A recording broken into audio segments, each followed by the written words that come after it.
왜 주문하지도 않은 음식값을 지불하라는 거죠? 한국은 이런 식으로 외국인들에게 복수하는 건가요?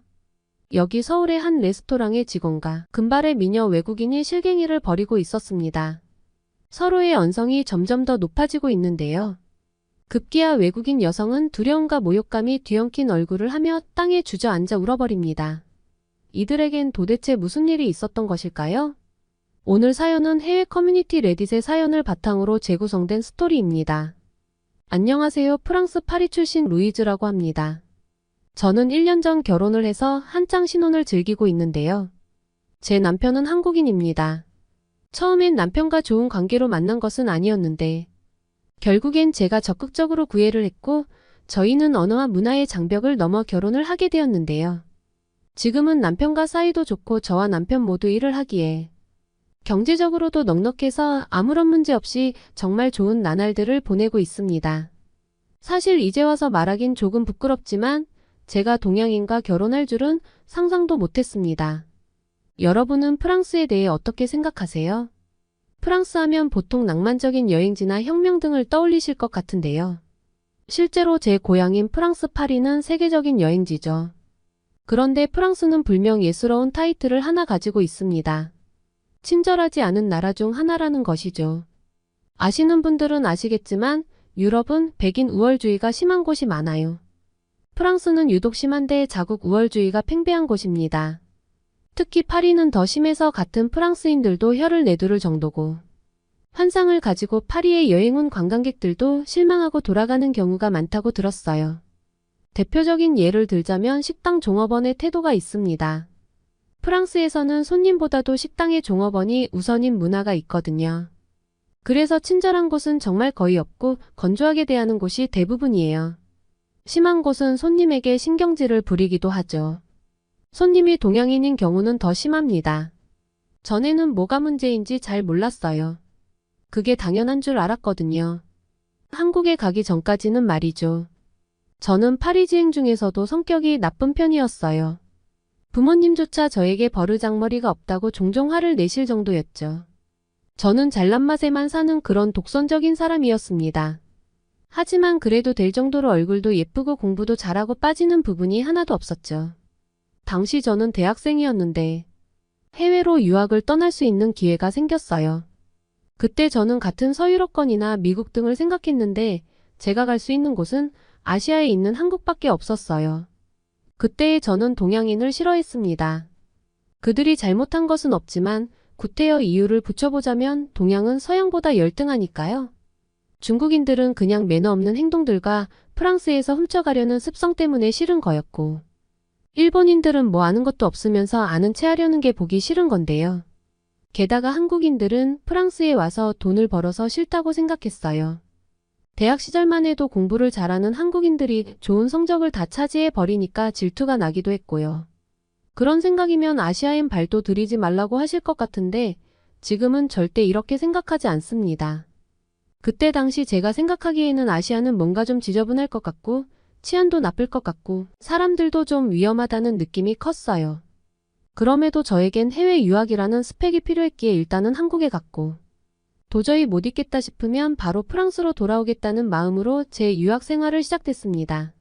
중국이 공기가 그렇게 안 좋다고 들어서 중국과 붙어있는 한국도 공기가 더러울 것 같았는데 막상 간 한국은 의외로 제가 살던 파리보다는 낫더라고요.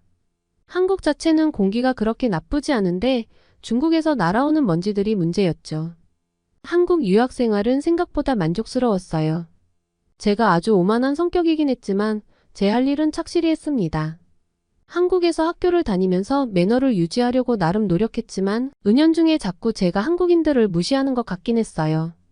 교수님들에게는 점수를 잘 받아야 해서 최대한 몸을 사렸지만 같은 학생들은 아래로 봤어요. 그리고 학교 밖을 나가면 태도는 더 심해졌죠. 저는 서비스직에 있는 사람들을 완전히 깔봤습니다.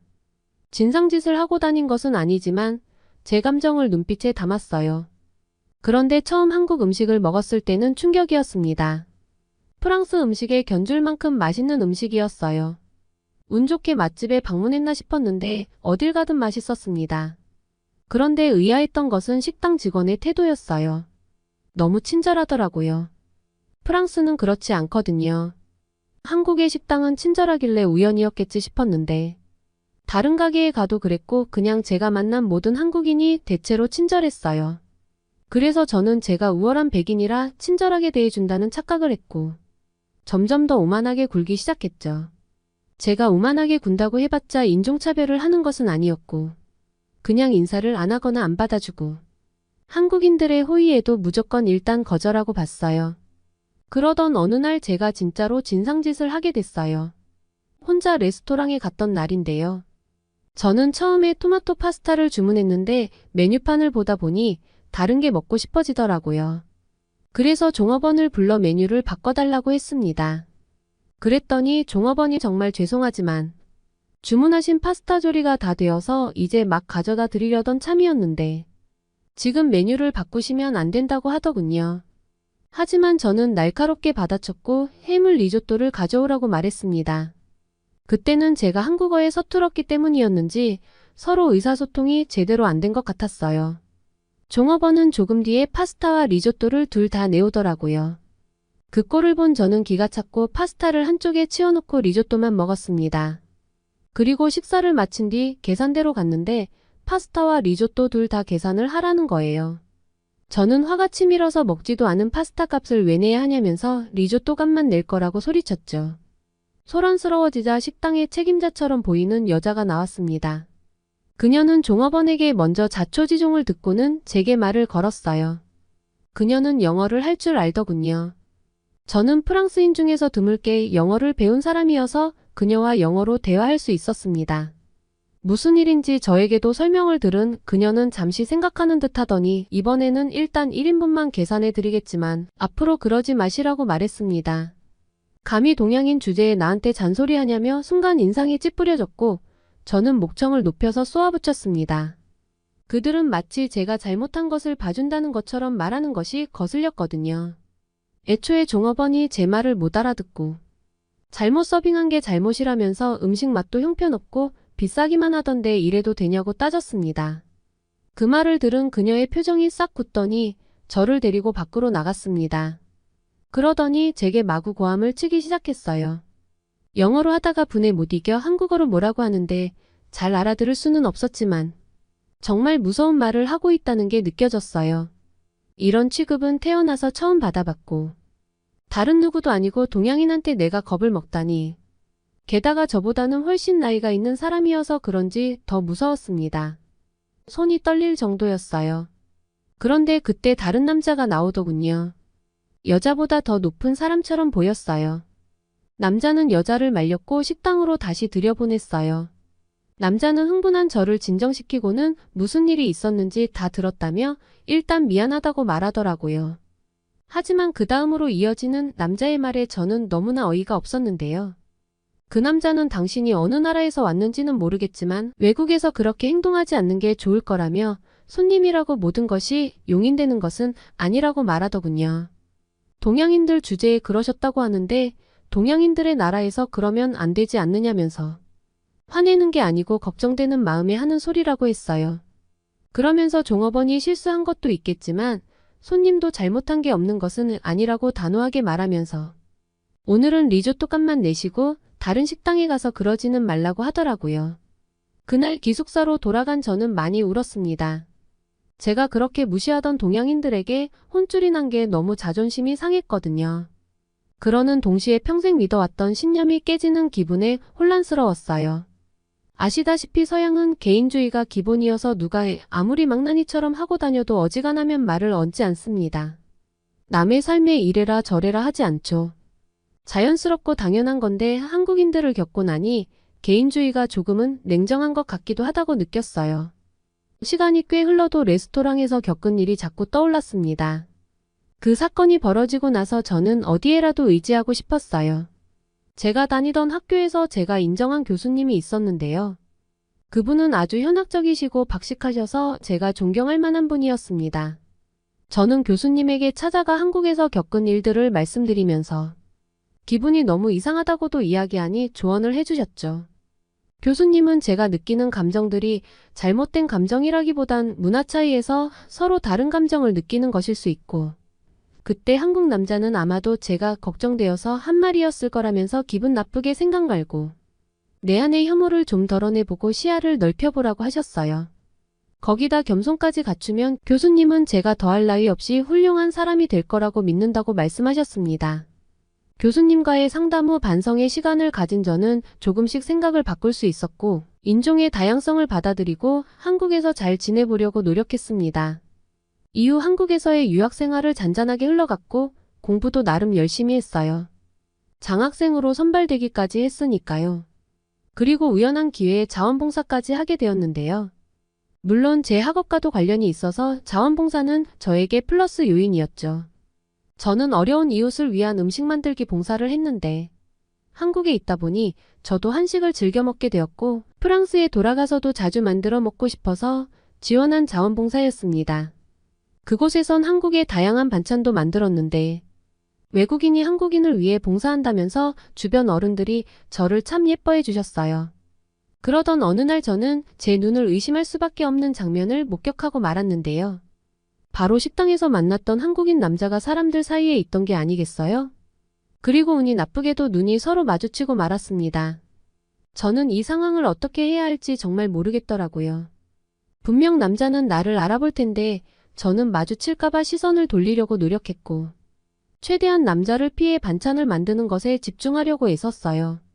그런데 제가 한눈을 판 사이에 누군가 뒤에서 저의 어깨를 두들겼고 뭐지 싶어서 뒤돌아봤더니 글쎄 한국인 남자가 서 있는 게 아니겠어요. 그 모습에 너무 놀라서 뒷걸음질 치다가 넘어질 뻔했습니다.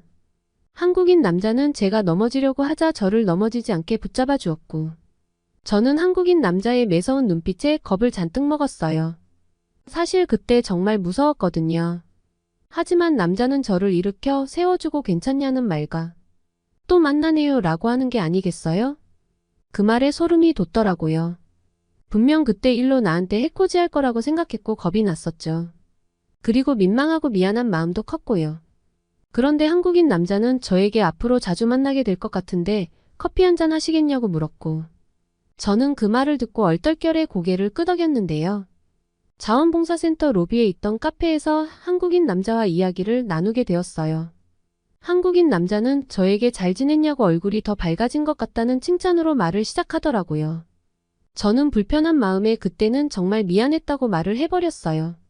그날 이후로 제 자신이 너무 못나 보여서 한동안 힘들었다고 털어놨습니다. 한국인 남자는 그럴 수도 있다면서 괜찮다고 말했어요. 그래도 타국에서 온 손님이 그런 행동을 하는 건 절대 올바르지 않은 행동이라면서 한국에는 한국인처럼 보이는 다른 아시아인들도 있는데 자칫하면 험한 꼴을 당할 수도 있어서 조심해야 한다고 말했어요. 걱정되는 마음에 자기가 강하게 말한 것 같아 마음이 불편했는데 이렇게 우연히 만나서 너무 반갑다는 말도 함께요. 그날 한국인 남자와 오랜 대화 끝에 그동안 제 마음에 있던 불편한 앙금이 모조리 사라졌습니다. 아마 그때를 시점으로 처음으로 제가 한국을 바라보는 시각이 완전히 달라졌던 것 같아요. 그때부터 한국 문화에 대해서 공부하면서 한국어 공부도 틈틈이 할 정도로 한국에 푹 빠져버렸죠. 그리고 또 제가 빠진 게 하나 있었는데 바로 사랑에 빠져버렸죠. 그날 이후로 한국인 남자 말대로 어쩔 수 없이 그를 정기적으로 만나게 되었는데요. 정기적으로 반찬을 만들어야 했으니까요. 자원봉사장에서 그는 정말 멋졌어요. 그는 항상 솔선수범하며 누구에게나 친절하고 어떤 일이든 꺼리지 않고 열심히 해왔죠. 그의 헌신적인 모습에 주변 사람들은 칭찬이 마르지 않았어요. 저도 한국인 남자 모습을 보다가 음식을 태워 먹은 적도 있다니까요. 그러다 자원봉사 가는 날만을 손꼽아 기다리는 저를 발견하게 되었죠. 어느새 저는 그 한국인 남자를 좋아하고 있었던 거예요. 결국 적극적인 저의 구애 끝에 그 한국인 남자는 바로 제 남편이 되었답니다. 한국은 저에게 있어서 제 성장과 성숙에 큰 영향을 끼친 나라입니다. 한국에서의 경험은 제게 깊은 자아 성찰의 기회를 제공했고 저의 삶에 있어서 여러 측면에서 저를 성장시키는 계기가 되었다고 해도 과언이 아니랍니다. 오늘의 사연 어떠셨나요? 오늘의 사연이 좋으셨다면 구독과 좋아요를 눌러주세요. 여러분의 구독과 좋아요는 영상 제작에 큰 힘이 됩니다. 끝까지 시청해주셔서 감사합니다.